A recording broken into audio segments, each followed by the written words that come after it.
दोस्तों नमस्कार।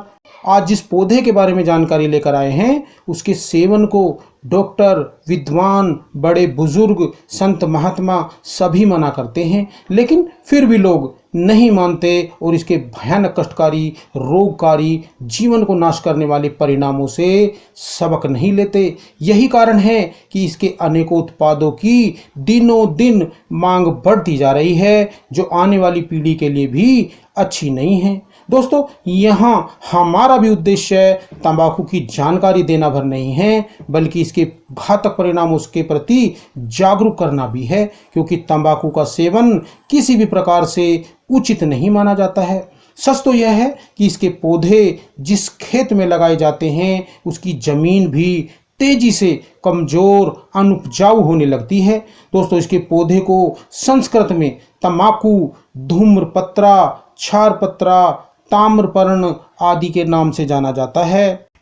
वहीं हिंदी में तमाकू, तंबाकू, सुरती, गुजराती और मराठी में तमाकू, बांग्ला में तमाक, अंग्रेजी में इंडियन टोबैको तथा लैटिन में निकोटियाना, टेबाकम आदि नामों से इसको जाना जाता है। दोस्तों, तंबाकू के पौधे के उत्पत्ति स्थान की बात करें तो इसे अमेरिका, क्यूबा का मूल निवासी माना गया है। बाद में इसे स्पेन के टबाका के नाम से जाना गया और टोबैको कहकर पुकारा जाने लगा। यही नहीं, इसके विषैले गुणों की जो खोज करने वाले वैज्ञानिक हैं, जो जीन निकोट के नाम से जाने जाते हैं, इसके विषैले गुणों को निकोटिन और निकोटानिया कहकर पुकारा गया।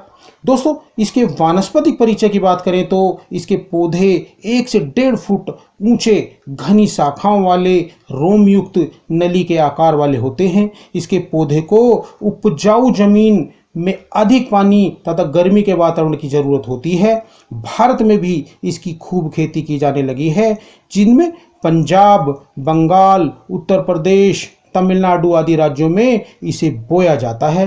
दोस्तों, तंबाकू के भेदों की बात करें तो इसकी कई प्रजातियां पाई जाती हैं, जिनमें देसी तंबाकू, विदेशी तंबाकू, कलकतिया, पूर्वी, सुरती, सुमात्राई तंबाकू, पीलिया तंबाकू, शामरूख तंबाकू, कालिया तथा भोपाली तंबाकू आदि के पौधे होते हैं। दोस्तों, विलायती तंबाकू, जिसे कक्कर तंबाकू, कंदहारी तंबाकू, विलायती तमाक, बंगला तमाक, टर्किश रस्टिका, ईस्ट इंडियन टोबैका तथा निकोटियाना रस्टिका आदि नामों से भी जाना जाता है। लेकिन मुख्य जो तंबाकुओं में सुरती तंबाकू, जो गुजराती क्षेत्रों में अधिक बोया जाता है। दोस्तों, एक होता है पूर्वी तंबाकू, जिसके छुप खूब फैलावदार होते हैं तथा पत्ते भी बड़े होते हैं। जंगली तंबाकू, जो हिमालयी क्षेत्र में खूब होता है तथा जिसे गीदड़ तंबाकू भी कहते हैं, इसे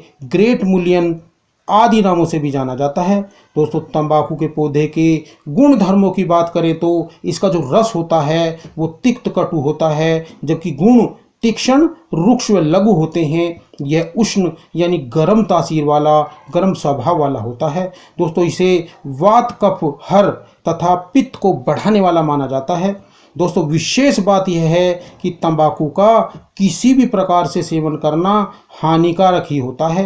अगर कुछ खास प्रयोगों में इसकी अति सूक्ष्म मात्रा का प्रयोग विद्वानों के द्वारा बताया भी गया है, तो भी इसका लंबे समय तक प्रयोग करने से हानिकारक परेशानियां ही हो सकती हैं। दोस्तों, लेकिन अधिक मात्रा घातक ही होती है। अतः कुछ बाहरी प्रयोगों के रूप में तंबाकू का उपयोग लाभकारी हो सकता है, जिनमें इसकी सूक्ष्म व उचित मात्रा का पूरे विधि विधान के साथ लेप लगाकर, इसको सिद्ध तेल करके, उसकी मालिश करके, पट्टी बांधकर, पत्र बांधना, घावों को शुद्ध करना आदि हो सकता है।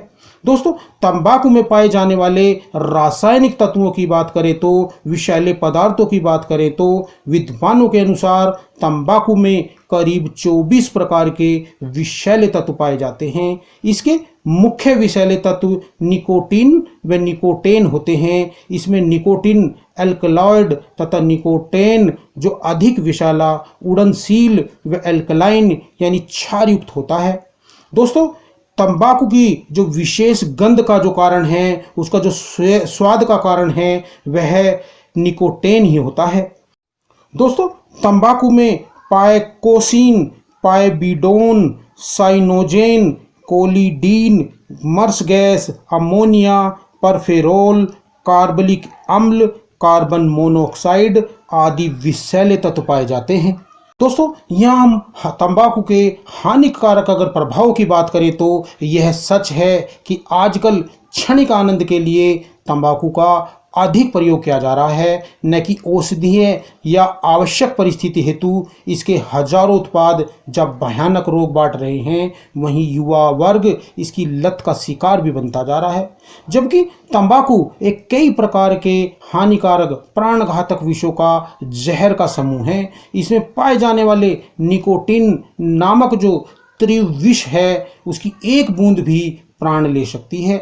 यह आंतों में गर्मी, खुश्की, कब्ज, हिस्टीरिया, खून की कमी, पीलिया रोग, कैंसर, नपुंसकता, रक्त के रोग, अनिद्रा, मुंह व दांत मसूड़ों के रोग, दमा, श्वास, हृदय की बीमारी, आंखों के रोग तथा फेफड़ों के रोगों को जन्म देता है। आधुनिक शोधों में भी इसे जीवन के लिए घातक व कैंसर जैसे रोगों को देने वाला माना गया है। अतः तंबाकू के सेवन से बचकर रहना ही मानव जाति के लिए लाभकारी है, हितकारी है। दोस्तों, हमारे विद्वानों ने, ऋषि महात्माओं ने इसकी लत से छुटकारा दिलाने वाले भी कुछ उपायों का वर्णन किया है, कुछ उपाय बताए हैं। इनमें अगर किसी वजह से लत लग गई है और उसको दृढ़ निश्चय के साथ छुड़ाना चाहते हैं तो दोस्तों, इलायची, बच, किशमिश, बादाम, काजू आदि चबाते रहने व दृढ़ इच्छा शक्ति के साथ रहने से इसकी लत छूट जाती है। वहीं दोस्तों, अगर अदरक रस में भीगे आंवले के टुकड़ों को चूसते चबाते रहने से भी इसकी लत छूट जाती है।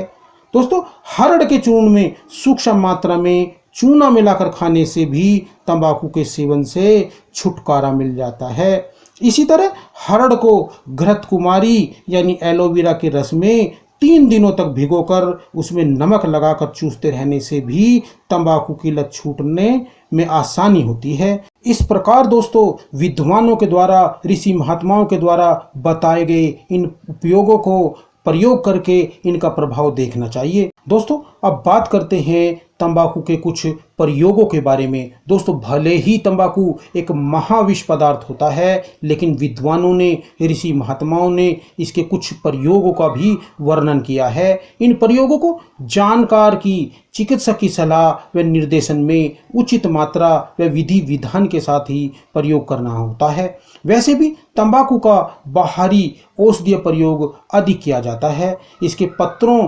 डंठलों, क्षार चूर्ण व तेल आदि का प्रयोग किया जाता है। दोस्तों, अगर पेट में दर्द है तो तंबाकू के पत्र को गर्म करके पेट पर लगाकर बांधने से लाभ होता है। यही नहीं, अगर तंबाकू पत्र चूर्ण का प्रयोग करते हैं तो चूर्ण को एरंड के तेल में मिलाकर उसका नाभि पर लेप लगाते हैं। इसी तरह दोस्तों, अगर पैर में, उसकी एड़ियों में कांटे जैसी चुभन होती है, दर्द पीड़ा परेशान करती है, जिसे वात कंटक यानी वात सूल आदि कहते हैं, या चोट लगी है, मोच आ गई है, सूजन चढ़ गई है, तो तंबाकू के हरे पत्ते पर तेल लगाकर फिर उसे गर्म करके बांधने से लाभ हो जाता है और दर्द पीड़ा का नाश हो जाता है। दोस्तों, अगर अर्श यानी बवासीर के मस्से हो गए हैं तो हुक्के के पानी से, जिसे धूम्रपान किया जाता है, जिस हुक्के से धूम्रपान किया गया हो, गूदा को धोने से मस्से सूख जाते हैं। अगर विद्रदी यानी फोड़ा निकला है तो तंबाकू के फूलों को पीसकर उसको लगाकर बांधने से फोड़ा पककर फूट जाता है। इस प्रकार इसके औषधीय प्रयोग भी हैं। जोड़ों के दर्द पीड़ा का नाश करने के लिए तंबाकू का तेल भी बनाया जाता है, जिसकी मालिश करने से दर्द पीड़ा में बड़ा आराम मिलता है। तो दोस्तों, जड़ी बूटियों का प्रयोग करें, चिकित्सक सलाह से करें, जानकार की सलाह से करें और अपने व अपने परिवार के स्वास्थ्य की रक्षा करें। दोस्तों, अगली वीडियो में फिर मिलते हैं एक नए पौधे के बारे में जानकारी लेकर। तब तक के लिए नमस्कार। जय हिंद, जय आयुर्वेद।